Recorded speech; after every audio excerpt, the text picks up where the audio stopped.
এক দাবি এক দফার ঘোষণা দিয়ে আজ থেকে অসহযোগ আন্দোলনের ডাক দিয়েছেন কোটা সংস্কার আন্দোলনের নেতারা। গতকাল কেন্দ্রীয় শহীদ মিনারে জনস্রোত থেকে এই ঘোষণা দেয়া হয়। আহ্বান জানান পাড়ায় পাড়ায় মহল্লায় মহল্লায় সংগঠিত হওয়ার।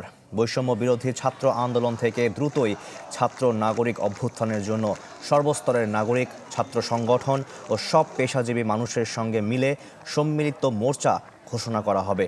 সবার সঙ্গে আলোচনা করে ভবিষ্যৎ বাংলাদেশের জাতীয় রূপরেখা তুলে ধরা হবে।